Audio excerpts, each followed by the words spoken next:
Welcome to another wintry day here in Oslo. Snow keeps falling and I keep riding my bike through it, no matter how poorly maintained the bike paths are. It feels like it's extra bad this year, but I also have a feeling I say that every year.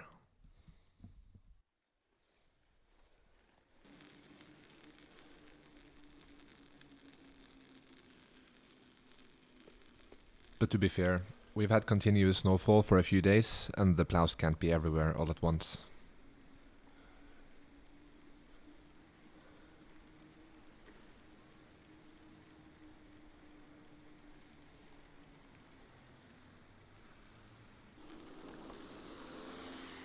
This channel is called Bikes, Books and Buildings, but there hasn't really been all that much book content.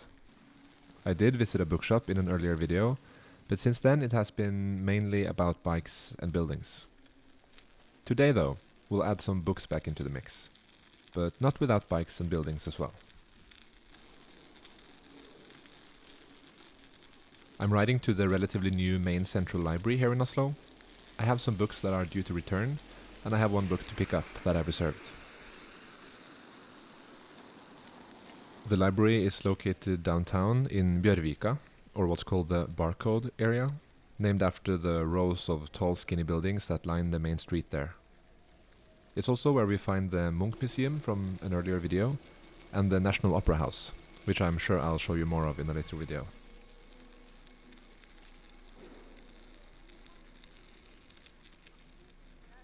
Here you can see me struggle to decide which street to turn onto. I'll take the next block to avoid the tram lines.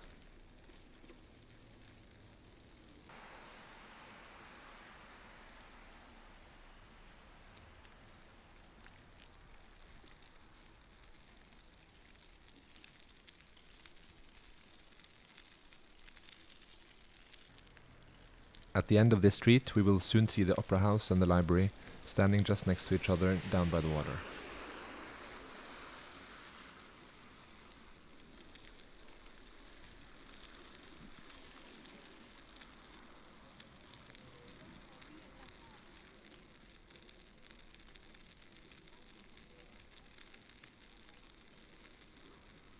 The two buildings have a very interesting relationship.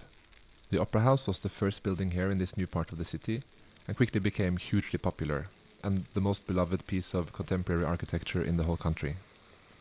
This led to the building being protected as a piece of national heritage only 4 years after it had opened. The Opera House has influenced the design of its new neighbor in some interesting ways.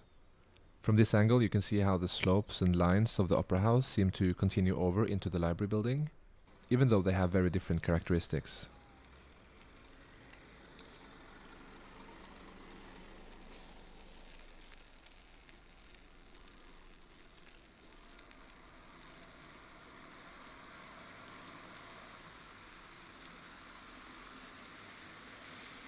The most direct influence, or consequence you could say, is this dramatic cantilever that jut out from the top floor.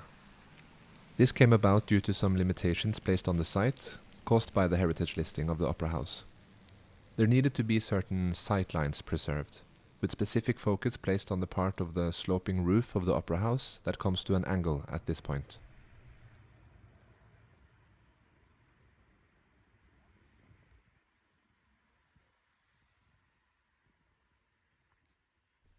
You can see how the bottom part of the building steps back to allow the view to the Opera House, but the top floor is not under such limitations and can jut out past the plane of the facade below.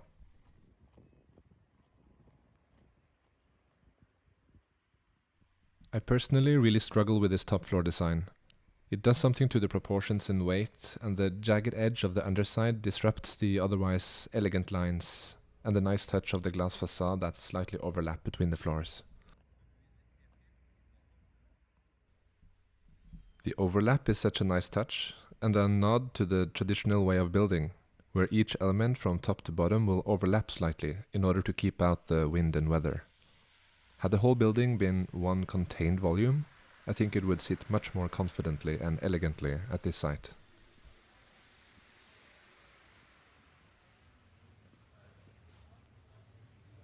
Coming inside though is a totally different story. This truly is a building that is born from the inside out. Coming inside here always gives me such a great positive feeling. I pick up my reserved book from the shelf and easily drop off my returns into a machine. Everything runs so smoothly.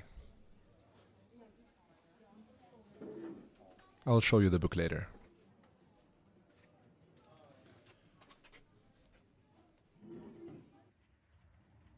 You'll remember my hatred of the escalators in the Munch Museum if you've seen that video, but not here. Here you're in the midst of everything.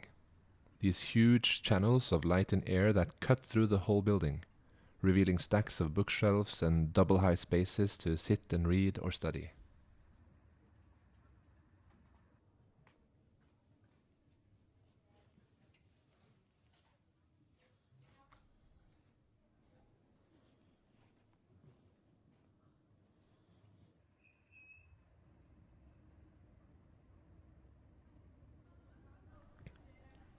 I love a library that put the books front and center.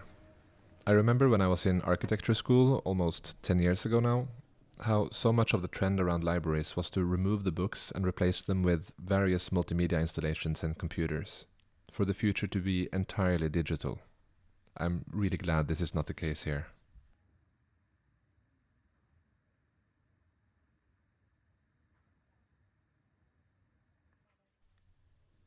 There aren't really any screens or computers at all, save for a few that's tucked away for public use.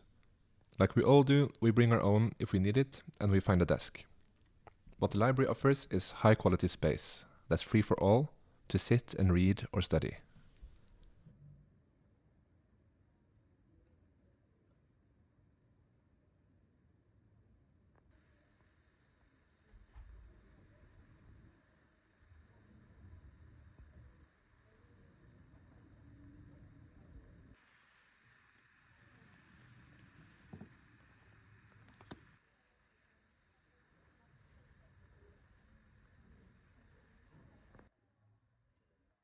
Here we see the area inside the cantilevered part we saw from the outside earlier.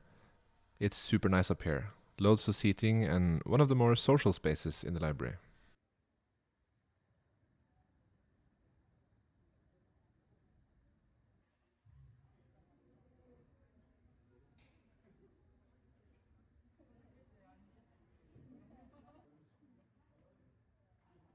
There are several art installations here as well. This one is part of the project called Future Library by Scottish artist Katie Patterson. Every year for 100 years, an author will donate an original work of literature that no one but that writer has read.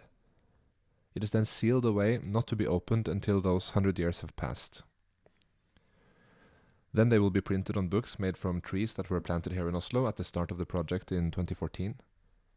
So far, works by Margaret Atwood, Hank Kang, Karl Ove Knausgård, Ocean Wong, and others have been donated to the project and locked away.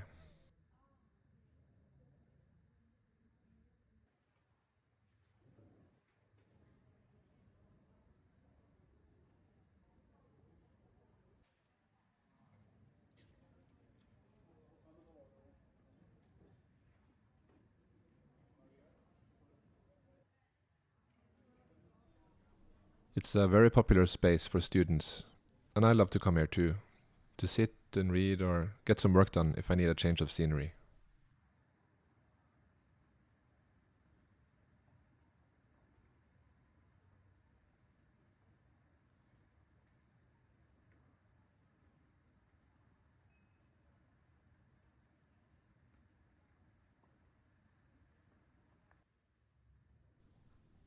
The librarians here are also really great and super helpful, and they work hard to find fascinating books that reflect the things that happen out in the world. Here we see books related to the situation in Iran, breaches of civil rights and international law in the USA and Israel, and of course about Venezuela.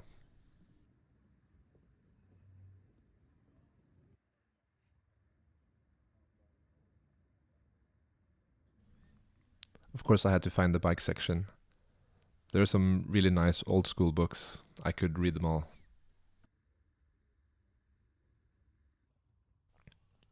This is the book I picked up earlier.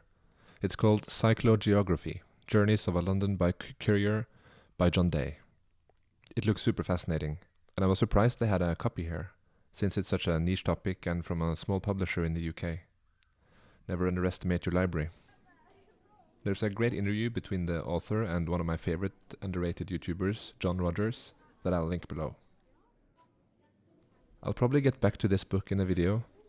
I want to do some more bike-specific book explorations and dive into some themes.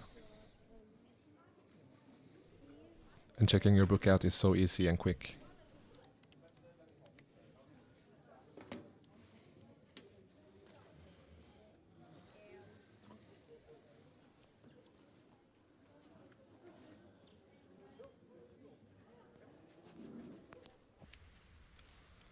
I had a nice time at the library. I had a coffee from the cafe and started to read my book. But now the forecast says the weather will turn nasty, so it's time to head home.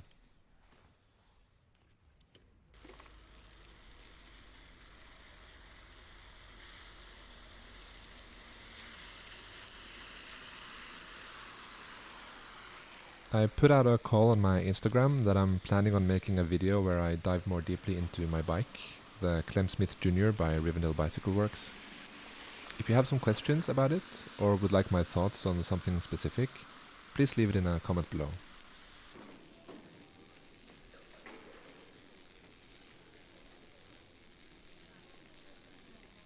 I'll see you soon for some more bikes, books and buildings.